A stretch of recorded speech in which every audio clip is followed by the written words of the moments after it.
Boa noite, pessoal. Estamos iniciando mais um encontro do nosso podcast na paróquia Santa Rita de Pirassununga. Nosso convidado de hoje é o nosso pároco, o Padre Valdinei. Fiquem com a gente e acompanhem o nosso bate-papo. Boa noite, Padre. Muito boa noite, meu querido. É uma grande alegria me dirigir a vocês. Vamos começar o nosso encontro com a nossa oração. Em nome do Pai, do Filho e do Espírito Santo. Amém. A vossa proteção recorremos, Santa Mãe de Deus, não desprezeis as nossas súplicas em nossas necessidades, mas livrai-nos sempre de todos os perigos, ó Virgem gloriosa e bendita. Ave Maria, cheia de graça, o Senhor é convosco. Bendita sois vós entre as mulheres, bendito é o fruto do vosso ventre, Jesus. Santa Maria, Mãe de Deus, rogai por nós, pecadores, agora e na hora de nossa morte. Amém. Que o Senhor nos abençoe hoje e sempre, em nome do Pai, do Filho e do Espírito Santo. Amém. Amém. Vamos começar então o nosso bate-papo. A primeira pergunta, Padre: de que cidade que o senhor é? É uma grande alegria estar aqui, participar desse podcast e também, pedir que Deus possa abençoar nossos trabalhos. Sim, amém. Parabenizar a Pascom pelo trabalho que realiza e também que a gente possa crescer ainda mais, Sim. Que cada vez a nossa comunicação seja mais dinâmica e evangelizadora. Eu sou nascido no sul de Minas Gerais. Eu nasci na cidade de Lavras. É uma cidade de estudantes e tem escolas, universidades agrícolas e também é um lugar que tem muito morro. Como Minas Gerais sempre tem muito morro, lá tem muito morro. Geralmente os mineiros brincam quando você está, dependendo do morro que é, ele fala assim: ô moço, não dá para o carro subir nesse morro aí não, tá? Nem tenta que não vai subir. Então geralmente é assim. Mas só nasci nessa cidade chamada Lavras. É uma cidade maior, ela deve ter aproximadamente 80 mil habitantes, mas eu fui criado numa cidade próxima de lá, que deve ser mais ou menos uns 15 quilômetros de distância apenas, chamada Itumirim. Itumirim é porque tem um rio que corta a cidade e tem cachoeiras. Então é um nome indígena. Itu é queda e mirim pequena, queda pequena, cachoeira pequena, Itumirim, um nome indígena. Uma cidade de 3 mil habitantes. Então, até os 6 anos de idade eu vivi nesse lugar, numa cidade de 3 mil habitantes. Poxa, que legal. Então, o senhor pode falar pra gente um pouquinho sobre a infância? O senhor tem irmãos? Como foi a infância? Como foi a infância do padre? Minha família são 2 irmãos e 2 irmãs. Na verdade, a minha mãe teve 5 filhos, mas o que nasceu antes de mim, ele nasceu em casa. Ele teve uma insuficiência respiratória, então ele morreu. Eu tenho uma irmã que é mais velha, então esse irmão faleceu. Eu sou exatamente do meio, terceiro. Tenho uma irmã abaixo de mim e o meu irmão caçula, né? Ele chama Walter e a gente chama ele de Valtinho, mas ele é do meu tamanho, não dá para ser Valtinho. Não tem como ser. Não tem como ser Valtinho, mas para nós é Valtinho.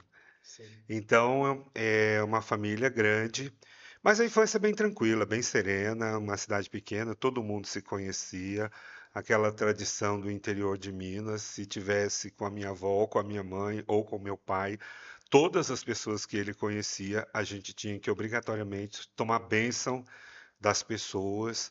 Todo santo domingo era sagrado participar da missa, então aí tinha a roupinha de ir na missa.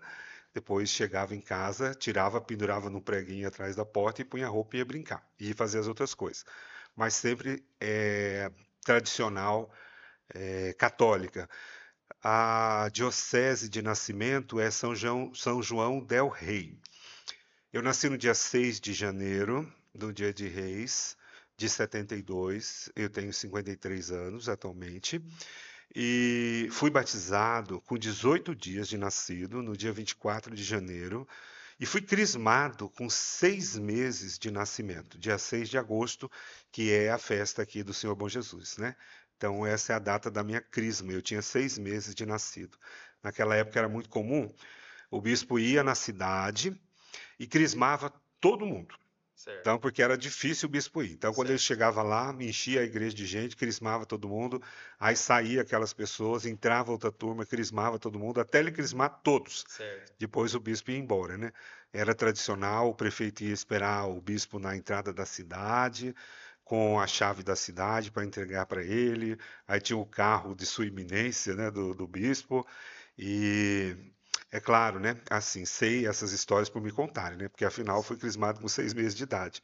E também era uma paróquia de São José. Então, na paróquia de São José de Itumirim, eu fui batizado e crismado. Certo. E assim, uma curiosidade, então.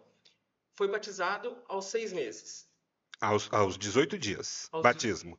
E crisma com 6 meses. Crismado com 6 meses. É, a primeira Eucaristia com 7, quase 8 anos. Esse crisma, ele É. precisa ser feito novamente?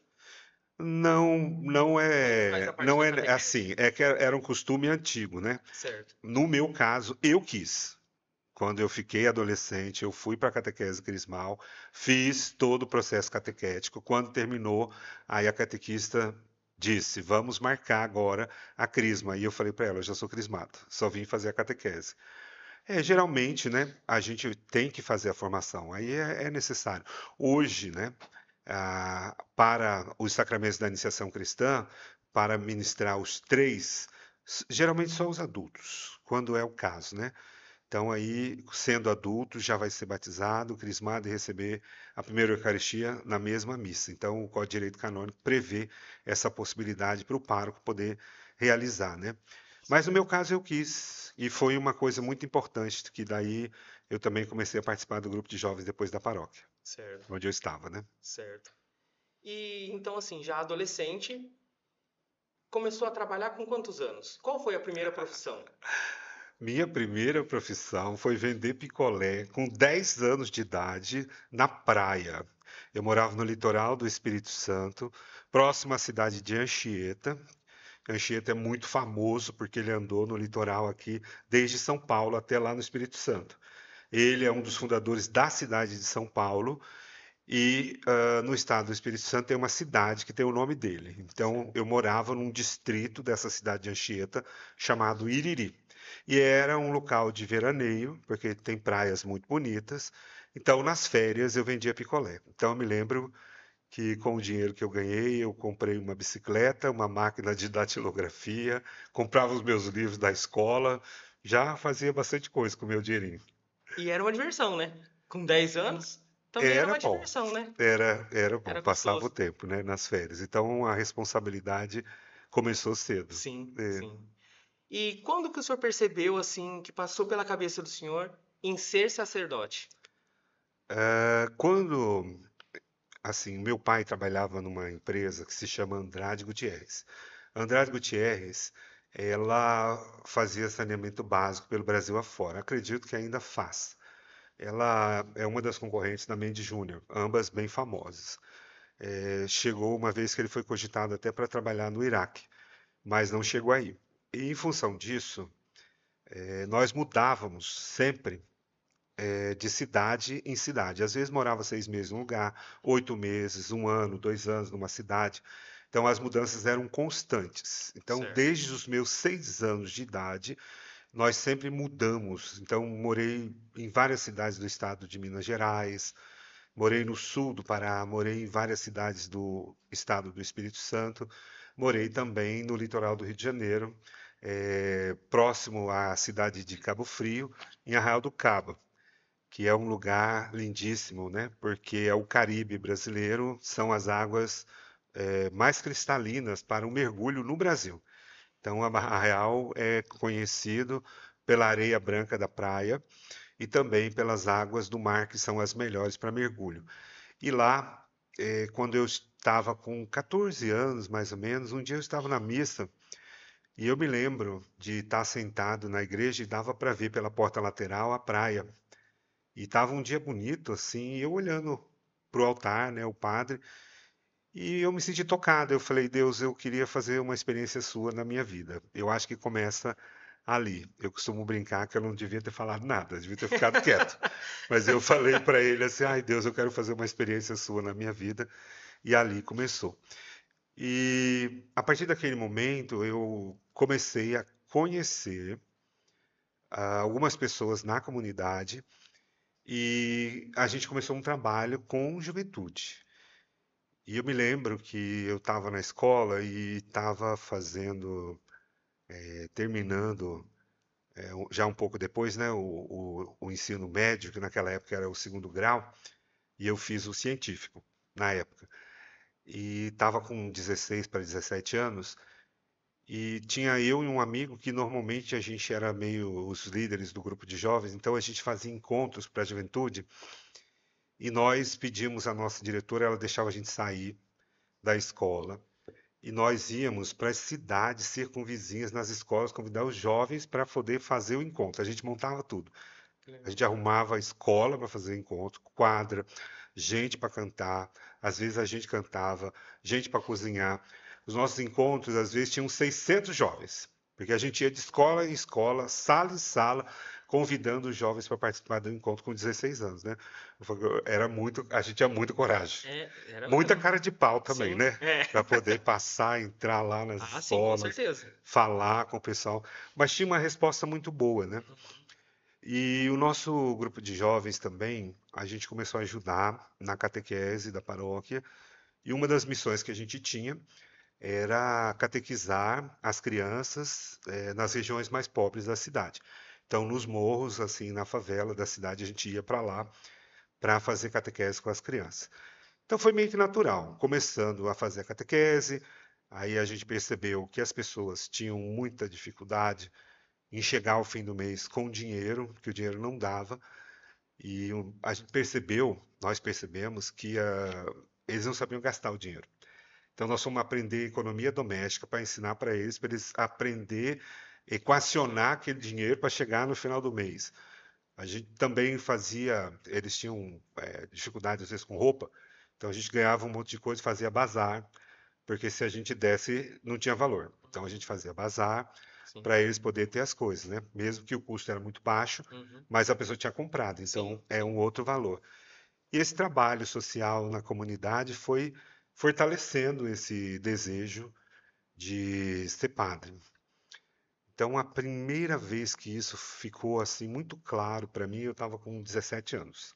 Eu 17. senti vontade mesmo de ser padre. Mas entre a vontade e a coragem de dizer, demorou.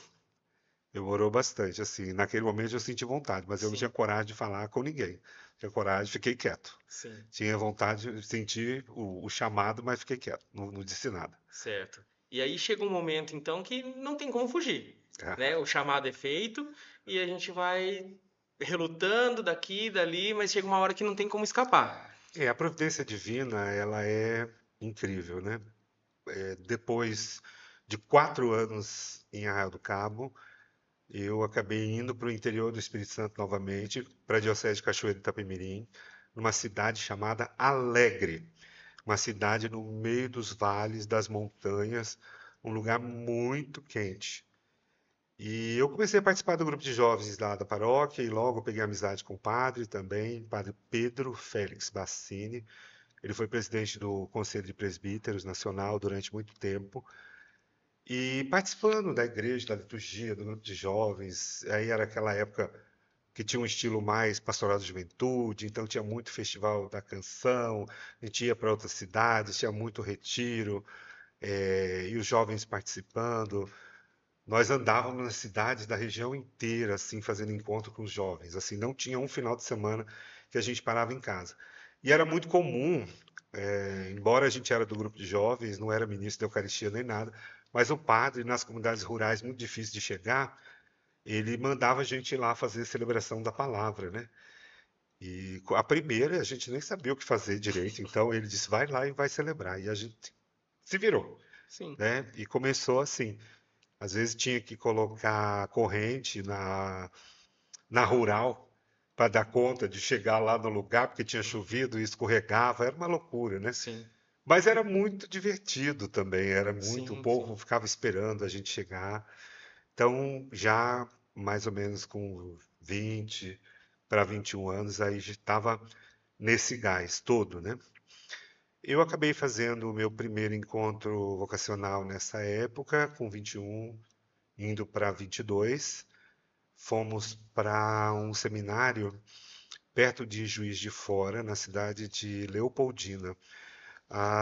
Um seminário dos Redentoristas, uma casa muito bonita, eram muitos jovens, eram de muitas dioceses, foi um encontro muito grande, mas quando chegou o final do encontro, eles acharam que eu era muito novo, que eu não estava preparado, aí foi um golpe para mim, que não dava para ser padre nem nada.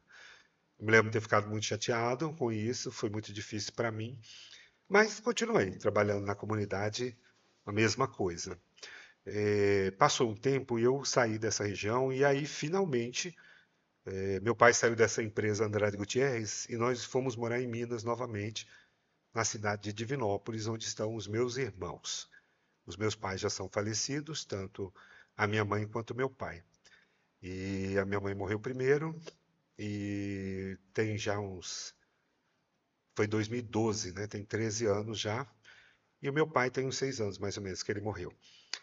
E em Divinópolis eu cheguei também, já fui para a comunidade, ajudava como catequista, ajudava a cantar nas missas. Eu sempre fiz muito retiro, todo o retiro que tinha para jovens eu estava participando. Depois também a gente ajudava o padre no que precisava, nas festas, no CAI, no dízimo, sempre uma participação muito ativa. Eu fiz o segundo encontro vocacional, né? E foi já em Divinópolis. E quando chegou o final, eu não sei se era a vontade que era muito grande, ou a fã, o desejo, porque a vocação, eu costumo dizer que a minha vocação se divide em dois momentos. Enquanto eu queria, não deu certo. Quanto eu queria, que eu estava com sede ao pote, que eu queria muito, não funcionou. E eu fiz esse segundo encontro vocacional e quando terminou, os padres disseram a mesma coisa, que eu era imaturo, que não dava, que não era a época, que não era o caso, que eu não tinha perfil para ser padre. Então eu me lembro que aí eu fiquei muito bravo com Deus, embora eu continuei firme na comunidade, participando, mas eu falei com ele, eu não quero mais saber dessa história de ser padre, chega, ponto final. E sempre, depois dos 10 anos, eu sempre trabalhei, nunca fiquei sem trabalhar. Enquanto estudava, sempre era nas férias de julho e as férias de dezembro, janeiro e às vezes um pouco de fevereiro, mas depois de formado sempre trabalhei. Então sempre fiz um monte de coisa. Sempre fui garçom, fui ajudante de pedreiro, ajudante de pintor, trabalhei em fábrica de costurar camiseta, eu era cortador. E nessa idade, quando eu fiz esse último encontro vocacional, eu fiz um concurso público. E eu passei nesse concurso público, eu fui trabalhar no Banco do Estado de Minas Gerais como funcionário público, fiquei lá 6 anos. Se chamava Benji. Depois, no final, foi privatizado e virou Itaú. Então, eu cheguei a trabalhar um pouquinho no Itaú. Enquanto eu estava fazendo essa experiência de trabalho no banco, eu fui estudar direito. Eu queria estudar alguma coisa na área humana, que sempre foi o meu interesse. Pela minha vontade, seria psicologia, mas a minha região não tinha esse curso. O que tinha na área humana era direito. Então, eu estudei direito. Foram 5 anos de faculdade, eu me formei em 97. E logo no início de 98 eu fiz a OAB, a prova, o exame da ordem, passei, fiz no início de março, quando foi no início de abril, eu já estava com a minha carteira da ordem. Aí eu saí do banco e fui trabalhar com a minha banca de advogado. Uhum. Trabalhei principalmente com causa trabalhista, trabalhei com algumas coisas da área civil, direito do consumidor, alguma coisa de previdência e tributário. Porém, sempre, às vezes, na área civil, acontecia de chegar a casais que diziam que queriam separar. E eu ficava lá pelejando com eles para eles não separarem, sempre tentando ajudar os casais. E muitos se reconciliavam, né? E eu falava para Deus, mas esses casais vêm aqui para me separar, eu não queria separá-los. Eu gostaria de estar ajudando, de casar, de dar formação e outras coisas, né? Uhum. E, curiosamente, nessa época eu estava namorando uma moça, a Ângela, e ela me falou assim: ah, você namorando, você devia ser padre. E aquilo mexeu muito comigo. E então, quando chegou outubro daquele ano, eu resolvi entrar em contato com uma congregação religiosa, que são os paulinos, que trabalham com a comunicação social, que é uma coisa que eu gosto muito. E em outubro eu comecei a fazer os encontros. Quando foi em março do outro ano, eu já estava no seminário. Mas isso eu brinco que aí foi Nossa Senhora que me enganou. Porque aí eu já estava assim, tá, vou lá ver o que que é isso, mas já não deu certo tantas vezes, não vai dar mais. E aí eu falo que eu já era uma vocação tardia, porque eu já tinha 28 anos. Então, aos 28 eu ingressei, mas com o desejo de ser apenas frei, Certo. só irmão. Eu queria ser só um religioso, porque eu já tinha tomado muito não para ser padre, e aí eu já estava calejado. Eu falei, ai, Jesus, eu não quero ser padre mais não. Vou ser um religioso, tá bom, vou ser frei. Beleza.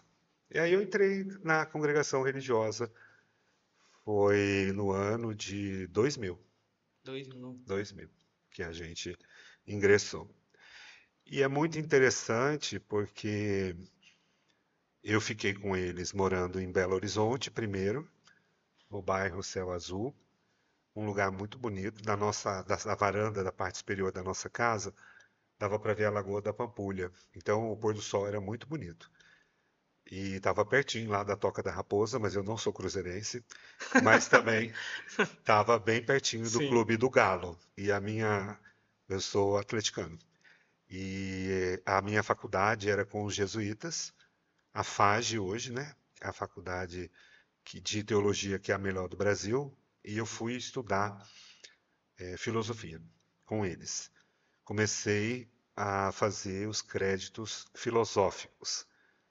E é muito curioso contar essa história, porque para ser padre, normalmente antigamente eram pelo menos 8 anos, agora costuma ser mais, às vezes 9. E se você for um religioso, às vezes 14, 16 anos, até você formar e ficar padre. E eu entrando com a minha faculdade de Direito nos Paulinos, e a minha ideia era ser só um religioso, eu fiz um ano de créditos filosóficos, era uma loucura, porque sem ter estudado filosofia numa das melhores faculdades de filosofia do Brasil, que nós tínhamos professores lá na FAGE que davam aula lá, que eram os autores das obras principais das matérias. Então, dependendo da aula, os alunos da UFMG de filosofia vinham fazer aula com a gente. Aí tinha que ser Certo. no auditório e lotava de gente Sim. de outras universidades que vinham porque eram os professores das obras, das melhores obras Sim. de filosofia. E eu fazia crédito filosófico no primeiro ano, no segundo, no terceiro. Então você imagina que loucura. Era até engraçado, porque assim, o conhecimento filosófico ele vai sendo adquirido aos poucos, né? E eu fazendo matéria nos 3 anos. Então, às vezes eu ia fazer coisa lá no terceiro ano, o povo ria de mim, porque realmente eu estava completamente equivocado. Mas enfim, eu consegui concluir esses 30 créditos e houve uma mudança dentro da programação formativa e a Casa de Belo Horizonte se tornou uma casa dos professos, aqueles que já tinham passado pelo aspirantado, que era a fase que eu estava, já tinham passado pelo postulantado, que era a fase seguinte, mais 2 anos, já tinham feito o juniorado ou o noviciado e já eram professos. Então, todos já tinham voto simples. E a gente, estudante, começando. Então, nós fomos transferidos para Campinas. E Dom Gilberto era o grão-chanceler e o arcebispo de Campinas. Ele me acolheu na teologia, porque lá, com esses 30 créditos filosóficos, eu iria para a teologia. E ele disse: ele é o primeiro e o último que eu vou acolher nessa circunstância. Não me peçam mais. Eu vou acolhê-lo, mas vocês não me peçam mais isso. E aí, só com 30 créditos filosóficos, um ano só de filosofia, eu fui acolhido já na faculdade de teologia. Fiquei mais um ano com os paulinos, estudando teologia. já no campus 1, lá da PUC. Já morava na Chácara Primavera, que é próximo, da PUC.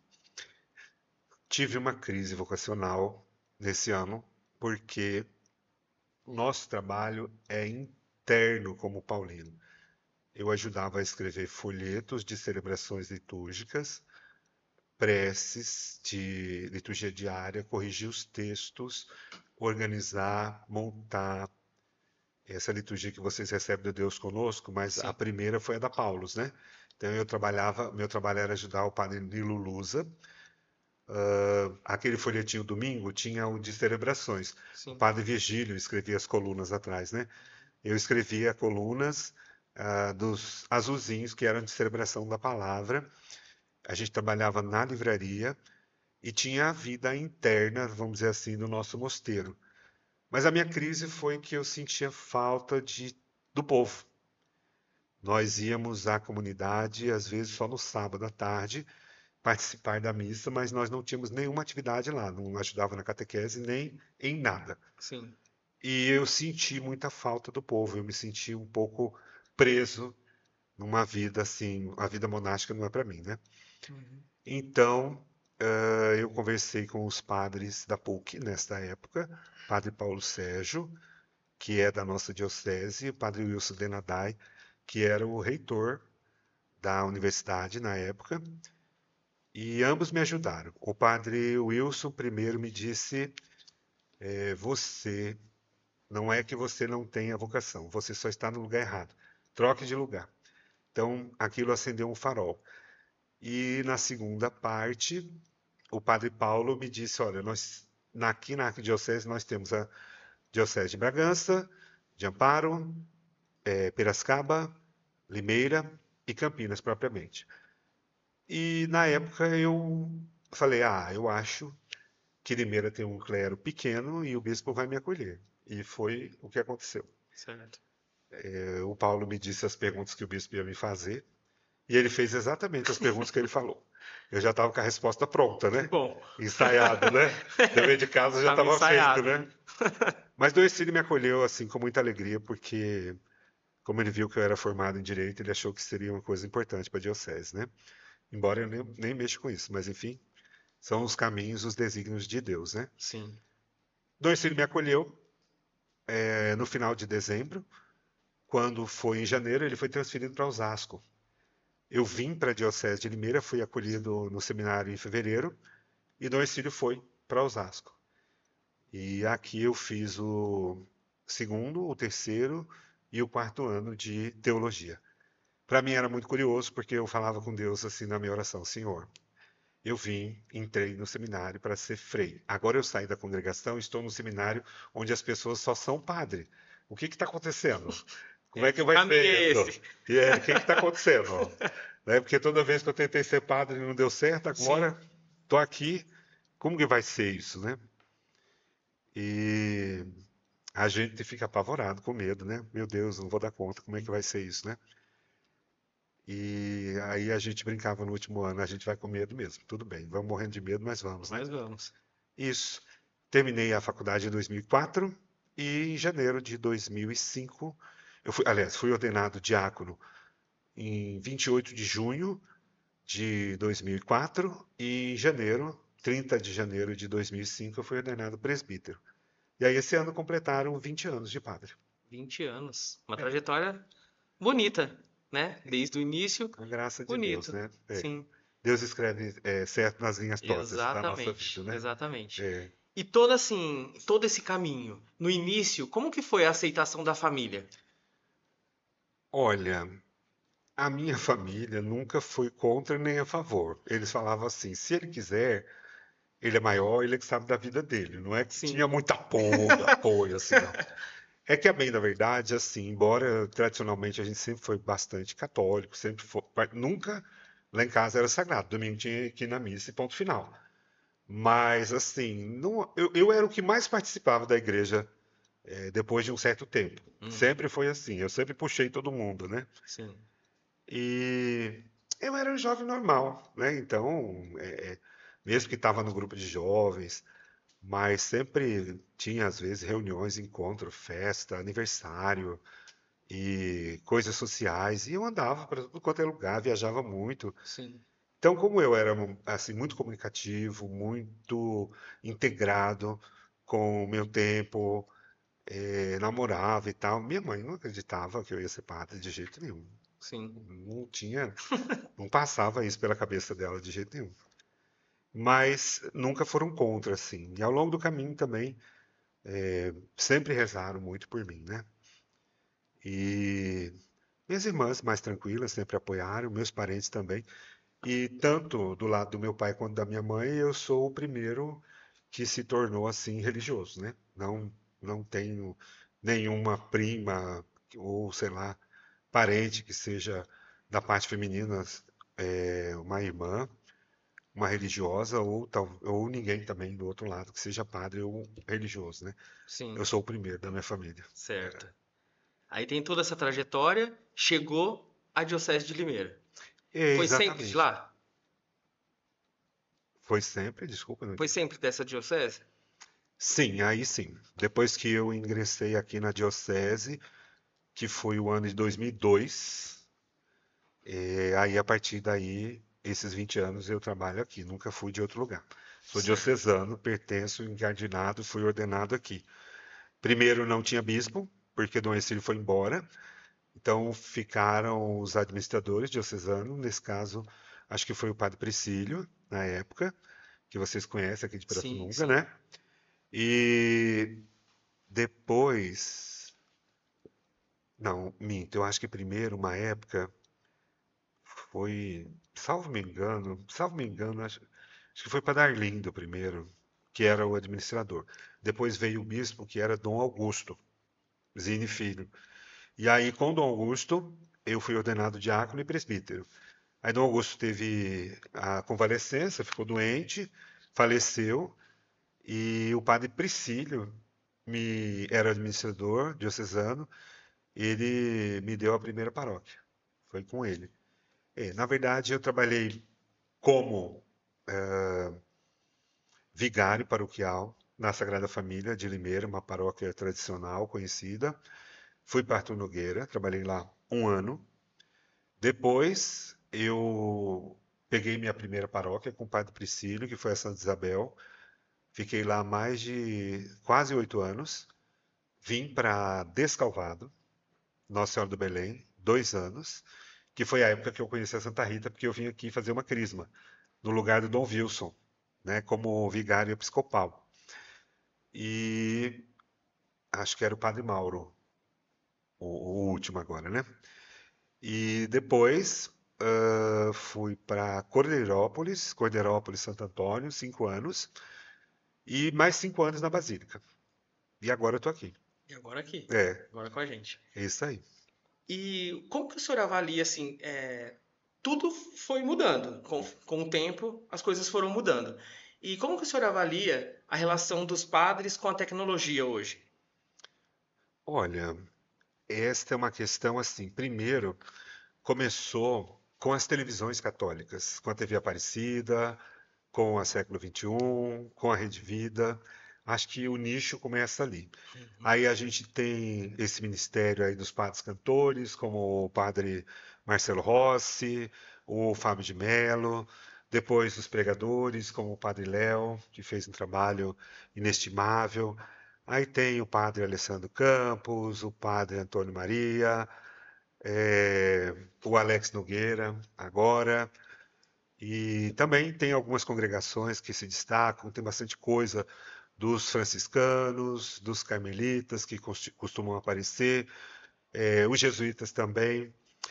Então, é um trabalho novo. Assim, avaliando em tão pouco tempo a nossa cidade, acho que ela é privilegiada, porque aqui ainda se conserva muita coisa.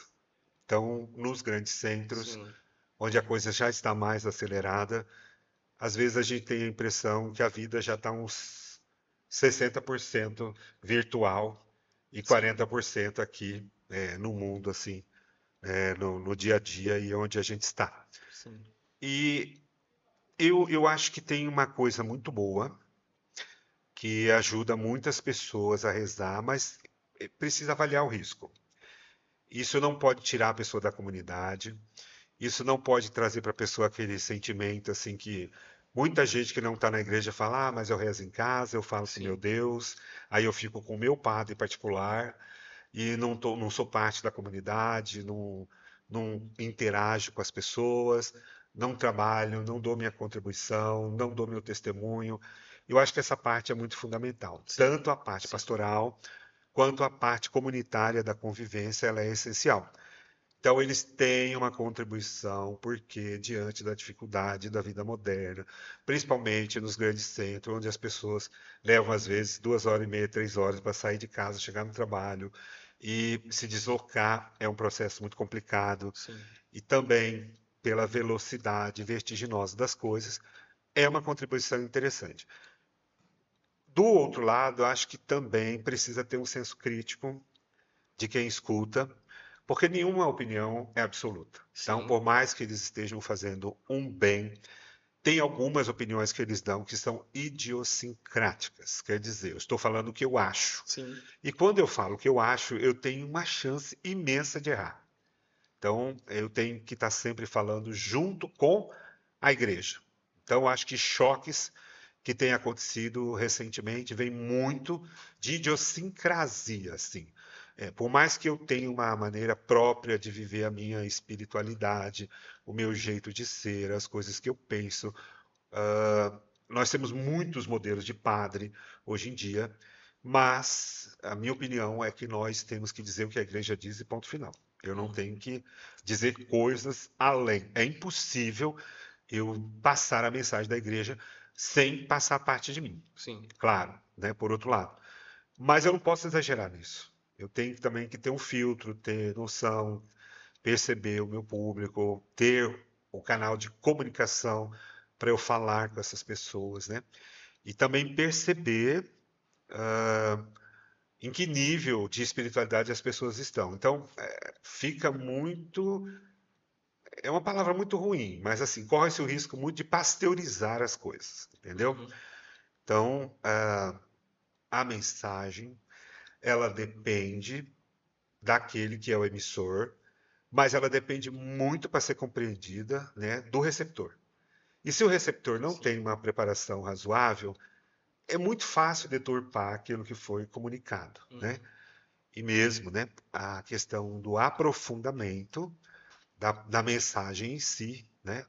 Que é preciso você preparar as bases, fazer uma formação para você ir avançando nessa espiritualidade, né? sim, Mas de modo geral, eu acho que a contribuição ela é mais positiva que negativa, sim, entendeu? É uma realidade que veio, sim, que está aí, é um desafio que nós temos, né? O evangelho pela comunicação social. Nós vamos ter que melhorar isso, né? Essa é a questão, o desafio, né? sim, É a própria inteligência artificial que está chegando também, né? Que traz muitas contribuições, mas assim, mesmo que se você pede um projeto para uma inteligência artificial, você tem que saber do assunto e corrigir, né? sim, Que a chance de ter erros é muito grande, né? claro, E normalmente tem, né? sim, Então, também, né, a nossa comunicação com relação ao Evangelho, a toda a transmissão do conteúdo, do querigma da fé da igreja, ele tem que ser aprofundado. sim, Então, eu não posso ficar só no superficial. Como padre, eu tenho que estar sempre estudando, sim, tenho, tenho que estar sempre aprendendo coisas novas. E a gente não sabe tudo, a gente depende dos outros também, né? sim. E a tecnologia tá aí, né? Sim, Para ser usada também. sim. Eu acho que com essa pergunta você vai acabar chegando no Frei Gilson, né? É, sim. É,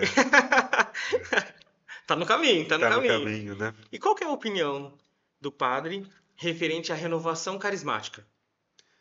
Olha, a renovação é um movimento.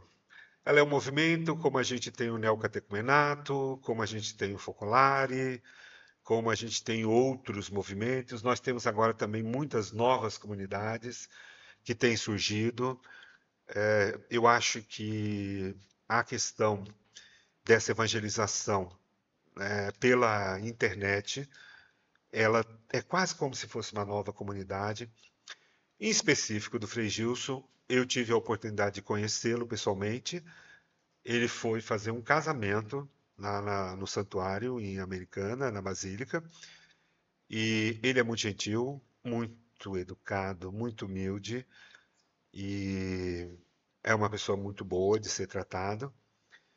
E só que quando você está numa posição de destaque em qualquer lugar que seja, e ele com mais de 1 milhão de seguidores, às vezes nas lives, nos textos que ele tem feito às 4 horas da manhã, gente, é quase inevitável. Vem uma força política por trás disso que acaba influenciando sobremaneira aquilo que ele faz, entendeu? Então, as pessoas se aproximam e elas forçam a barra mesmo, né?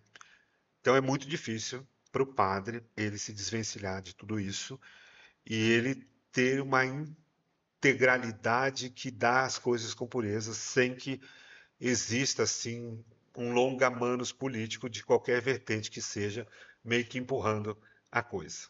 Sim, Então, infelizmente, isso acontece. Aí tem uma tendência, ou de esquerda ou de direita, não interessa, mas isso está lá, sim, entendeu? Por essa sim. força que tem, porque o povo, né, vem mesmo e é muito forte É, e são muitas isso. pessoas, né? São muitas Milhões de pessoas. pessoas. É. De modo geral, ele tem feito um trabalho muito bom. E com relação eu estou misturando as respostas, mas tudo bem. Com relação à questão da renovação que você me perguntou, é assim, ele acho que tem um pouco da característica mais dos padres modernos de hoje em dia, que remonta a um tipo de sacerdote mais tradicional, com coisas mais antigas, que volta talvez antes do Vaticano II, e que é uma tendência dos padres novos, assim, pegar coisas muito tradicionais e conservadoras. Eles têm uma resistência muito grande com o Vaticano II. Sim, E tanto que tem alas que eles têm dificuldade com o Papa Francisco. Eles têm dificuldade de aceitar o Papa, de acolher o Papa. E, por outro lado, eu acho que a renovação ela já foi um boom muito grande no Brasil. Hoje é um pouco menos. Importante para a renovação sempre é poder seguir a orientação da igreja, as normas, porque existem normas para o trabalho da renovação carismática católica no Brasil. Então, o grupo que for, aonde estiver, acho que é importante ter essa regulamentação que existe para esse movimento específico e andar dentro daquele ali, para estar em comunhão com a igreja. sim, Qualquer movimento, eu acho que a coisa fundamental é estar em comunhão com o seu bispo, estar em comunhão com o seu pároco, estar em comunhão com a igreja. Se já quebra essa comunhão, já é um problema, sim, que é a questão da sinodalidade que nós temos falado tanto nesses últimos anos, né? Nós temos que andar juntos como igreja. A segunda questão é que sempre corre o risco de ter uns exageros, né? Então, eu acho que o bom senso deve imperar diante de uns exageros que acontecem, que no fundo é falta de formação, entendeu? A experiência espiritual ela é sempre muito complexa, mas a análise do fenômeno é muito mais complicada ainda. E a tendência é não ter um conhecimento profundo e você chegar, porque a fé e a razão têm que andar juntas. Elas são, de certa forma, equivalentes. A sua fé tem que ser uma fé inteligente. sim, E, ao mesmo tempo, a sua inteligência tem que ser cheia de fé. Então, uma coisa sustenta a outra. E, às vezes, falta a fundamentação da espiritualidade mesmo, o conhecer um pouco mais sobre a dinâmica do fenômeno religioso e você acaba cometendo uns exageros. Então aí tem umas coisas que são bem exageradas uhum, e assim, eu particularmente não gosto disso, entendeu? uhum, Acho que Deus não precisa de espetáculo. Deus faz milagre sempre, sim, mas Deus não é mágico. sim, Então tem essa distinção. Deus não é certo. mágico, ele não vai fazer show, não vai fazer espetáculo. Deus é muito sereno, ele sempre se manifesta. Ele é bom demais. A providência sempre vai socorrer quem tem fé. Os milagres acontecem continuamente, mas precisa ter bom senso e equilíbrio. Sim. Precisa caminhar lado a lado, mas que seja sem perder Equilibrado. o foco. Exatamente. Então, porque aí tem, assim, acho que talvez puxado por esse movimento mais conservador de padres, isso virou uma tendência e tem virado na igreja em muitos lugares. Eu acho que tem um espírito perpassando isso no mundo inteiro, né? De um certo conservadorismo. É uma coisa muito antagônica, porque ao mesmo tempo que o mundo está tão assim desorganizado, né? Por outro lado, para tentar sobreviver, como que o movimento de resistência quase, né? Tem essa questão do conservadorismo. Em nome disso também, às vezes tem exageros. Essa que é a questão, Certo, entendeu? Então, eu acho que o bom senso, o equilíbrio é o melhor caminho, certo. sempre, Sim. Para tudo, para tudo. para tudo. E antes de vir para Santa Rita, o Hum. senhor estava na Catedral de Santo Antônio de Pádua, Ah, que legal. em Americana, Bom, né? a igreja de Santo Antônio foi construída realmente para ser uma catedral, porém, ela não é. Não é. Porque queriam que a Americana fosse a sede da diocese, mas Limeira ganhou. Então a nossa catedral é Nossa Senhora das Dores em Limeira. Embora a imponência da Basílica, né, da paróquia Santo Antônio, que em 2013 se tornou santuário diocesano, e a partir desse momento é um lugar de peregrinação religiosa, é um lugar que deve ter missa todo dia, atendimento de confissão todos os dias, e em 2014 ela ganhou o título de Basílica Menor. São 4 basílicas maiores que estão em Roma, e significa que são igrejas do Papa. São Paulo fora dos muros, Santa Maria Maior, São Pedro e a Basílica de Latrão. Só essas são maiores e estão em Roma. Todas as outras basílicas que existem no mundo são menores. A Aparecida é basílica menor. É santuário nacional, mas é basílica menor. E lá é santuário diocesano, basílica menor. Significa que quando você está lá dentro, você está no território do Vaticano. E também, né, a basílica ela propõe, né, sempre a celebração praticamente de todos os padroeiros também, além do padroeiro principal, que no caso é Santo Antônio, né? É uma outra dinâmica, é um lugar do centro da cidade. Americana é uma cidade com 220 mil habitantes, embora ela junte com Santa Bárbara, porque aí só aí já pula para quase 500 mil.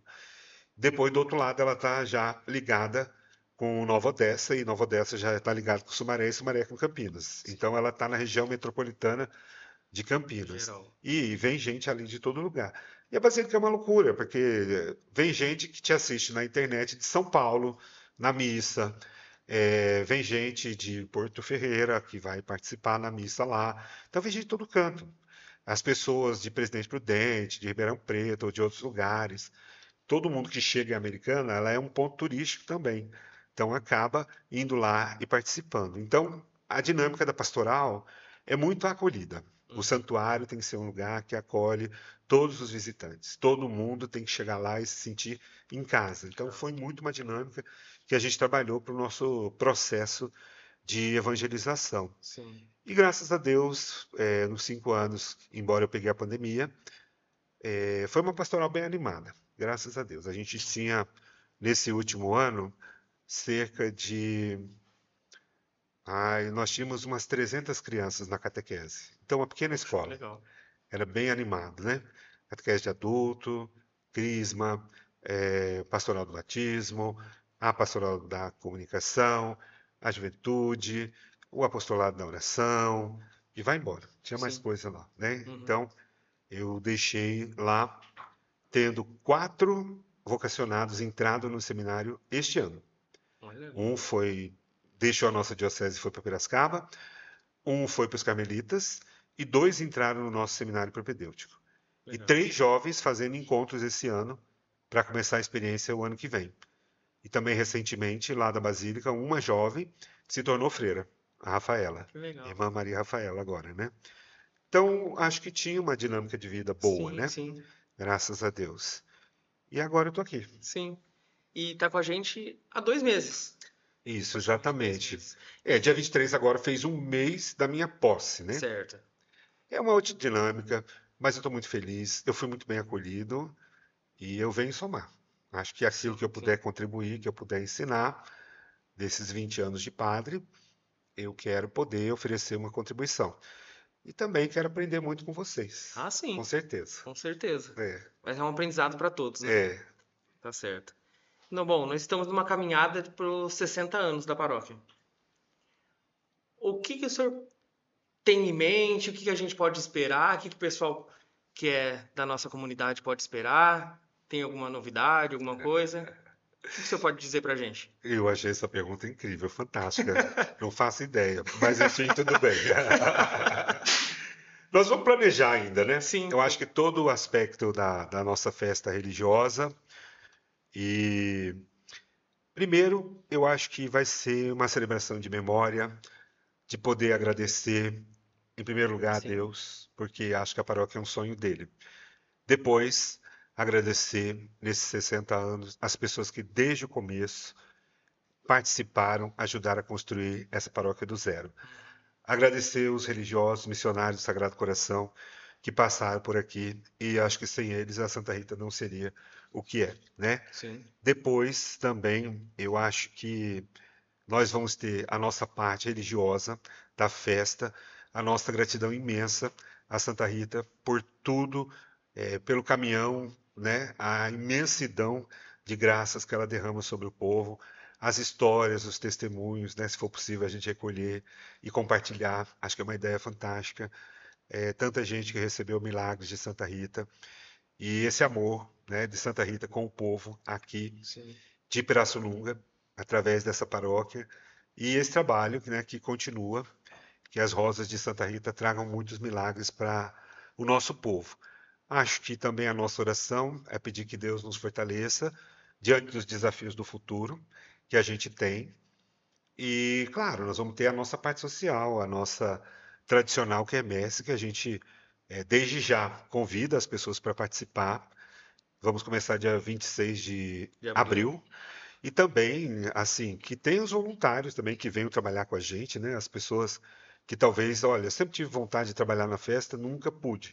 Então, dê o seu nome, ligue aqui na paróquia, ofereça o seu nome, deixe aí aqui registrado, a gente arruma um lugar, você vem, pode Sim, trabalhar uma semana ou duas, será uma alegria. Acho que com quanto certeza. mais a gente envolver a Sim, comunidade nesses 60 anos, né, nessa participação, acho que a ideia é essa, a gente poder envolver também assim o clero, todos os padres, a cidade de Pirassununga de um modo geral, mas ainda vamos ter que sentar e planejar tudo isso. não, sim, Ainda, com né, certeza. está em gestação o Certo, projeto, ainda não está pronto. tá certo. Isso. E o que que a paróquia Santa Rita pode esperar do Padre Valdinei? Olha, pode esperar um padre que ama a igreja e esses 20 anos de padre eu digo sempre que cada dia eu sou mais padre, cada dia eu amo mais a Deus, cada dia eu sou mais feliz no meu ministério. Sempre disse isso. Os padres às vezes têm uma dificuldade, porque alguns falam, eu sinto solidão. Graças a Deus, o Senhor Jesus me deu uma graça, eu sinto sempre a presença de Deus comigo. Então, eu nunca senti solidão, sempre senti a presença de Deus comigo. Então, alguém que ama muito a Deus e que vem, eu gosto sempre de conhecer a realidade da comunidade, conhecer as pessoas, conhecer a vida, ver o jeito que o povo trabalha. Quero ser um pastor com cheiro de ovelhas e me inserir na comunidade, na Sim, caminhada de vocês, em primeiro lugar. E daí, a partir daí, a gente avança certo. com aquilo, com as ideias novas, né? Daí o povo vai acostumando, vai pegando ritmo e a gente vai avançando e trazendo outras coisas, outras experiências que a gente poderia compartilhar, coisas que a gente pode ensinar também. Estamos aí para isso. Sim, Então, estamos juntos. é isso aí. Podem contar comigo, que eu estou muito feliz de estar aqui. Que bom. Como a gente diz, juntos somos mais fortes, né? Exatamente. E para finalizar, Uhum. não vou tomar mais seu tempo. Ah, imagina. É, como o senhor pode avaliar, desde dos 5 que o senhor deu para Deus para hoje? Como foi essa trajetória assim? Como era o Valdinei Uhum. antes e o Valdinei de hoje? Sempre ao longo da nossa vida, nós passamos por inúmeras conversões. Acho que ao longo do caminho precisa ter essa disposição no ministério de viver essas conversões e poder compreender aquilo que Deus quer de você. Nunca tive dificuldade de mudar de um lugar para o outro, porque para mim o amor é sempre no momento presente, agora. Se eu estou aqui, eu tenho que amar vocês agora e ponto final. Sim. Entendeu? Aí, quando terminou minha missão lá, eu senti assim, eu amei cada um em cada momento e em tudo que eu pude. Então, acabou. Sim. Eu não estava devendo nada. Uhum. Aí eu mudo. Aí não tem dificuldade. Uhum. Porque eu amei. Eu acho que Sim. algo mais complexo é quando você adia ou procrastina as coisas. E aí depois você fica assim, eu podia ter feito isso, podia ter feito aquilo. E eu não tinha esse sentimento, nem carrego isso. Então, ao longo da minha vida, foi sempre esse sentimento de poder estar trabalhando e amando concretamente as pessoas no agora, no momento presente. O que eu posso fazer para te ajudar? Aí eu estar disponível e poder fazer isso imediatamente. E pronto. Sim. E agora eu vejo que ao longo do caminho, nesses 20 anos, o que sustenta é realmente esse amor que vem de Deus, que passa através de nós, que chega nas pessoas. O que nos sustenta é essa certeza da gente ser um instrumento nas mãos de Deus no mundo para evangelização, para santificar a vida do povo e para ajudar o reino a crescer, embora a gente sempre indigno, mas talvez seja sempre aquela história como Nossa Senhora, que Deus escolhe os imperfeitos para mostrar a grandeza, Sim. a potência que ele tem e tudo que ele pode fazer. Então eu me sinto assim, um instrumento imperfeito, mas com muita alegria e disposição para que Deus me use sempre e que eu seja um bom ministro, um bom pastor, um bom presbítero, um bom padre e um membro dessa comunidade assim atuante. E ao longo desses 20 anos, eu acho que tem momentos de tristeza e de dor, de sofrimento e de cruz, mas predominantemente são momentos de alegria, de Sim. realização e de felicidade. Amém. Então, Dom Augusto, quando era vivo, dizia que padre serve para três coisas. Ele dizia que o padre serve para enfeitar, porque a roupa do padre é bonita, que o padre serve para sofrer junto com o povo e que o padre serve para rezar. Então, eu acho que a oração é que sustenta a gente. O sofrimento a gente tem que oferecer sempre para Deus, para ajudar esse mundo a ser melhor, para curar as pessoas. O sofrimento é inútil se ele não for oferecido. Eu acho que é um pedaço da redenção de Jesus que ele nos pede quando a dor bate na porta da nossa vida. É saber perder, sempre, que é uma coisa muito difícil. É um ponto da espiritualidade nossa que a gente quase nunca fala, mas a gente tem que aprender a perder nessa vida, porque faz parte do jogo. Sim. E algumas coisas, quando a gente perde, elas são muito boas. A gente sofre, mas elas são boas demais. Elas eram para ser perdidas mesmo. E também, eu acho que ao longo do tempo, é sempre sentir que Deus conduz as coisas. Então, a maior alegria de todas é você estar sempre aprendendo coisas novas, sempre descobrindo, sempre se conhecendo um pouco mais, sempre percebendo que tem algo para você crescer e ser melhor e poder se dedicar. E essa aventura humano-divino que é fantástica e que vale a pena. Então eu sinto assim, são 20 anos que valeram a pena e que cada dia vale mais a pena. Então, o desejo é seguir em frente. Sim. Amém. Amém. Que assim seja. Padre, eu gostaria de agradecer a presença do senhor aqui. Acho que em nome das pastorais, em nome das pessoas que estão assistindo a gente em casa, Tá bom. que o senhor, quando está na missa, o senhor está passando para a gente essa serenidade, essa tranquilidade, esse respeito que o senhor passa, a atenção que o senhor dá para todos. Então, eu gostaria de agradecer por tudo isso, desejar muita sorte, que Deus esteja sempre abençoando a vida do senhor, que Santa Rita interceda também. Estamos aí no caminho, né? É. E dizer que o senhor pode contar com a gente também. O que precisar, a gente também está aqui. Maravilha. Tá bom? Muito obrigado, É padre. isso que é importante, né? O padre chegar e encontrar a comunidade desanimada, Sim, né? sim, Aliás, animada, sim. né? Não encontrar a comunidade desanimada, é isso que eu ia Exato. dizer, né? Sim. Mas, o padre novo chegou e agora eu vou sair, vamos embora, É. né? Não, a comunidade somos nós que estamos aqui trabalhando, o padre vem somar, Sim, né? Então vamos todo mundo renovar aí o nosso compromisso, o vigor, a alegria de servir sim. e vamos embora. Então, Tá que certo. Deus abençoe a todos que acompanharam o podcast e que Ele abençoe a nossa caminhada juntos. Amém. Só reforçando os horários das missas, às quartas-feiras, às 19h30, aos sábados, às 18h30 e no domingo, às 9 da manhã e às 19 da noite. Prestigiem também a nossa quermesse. Ela começa no dia 26 de abril, finaliza no dia 25 de maio. Venha participar, venha estar com a gente. Muito obrigado a todos pela atenção, uma boa noite, um bom descanso para todos.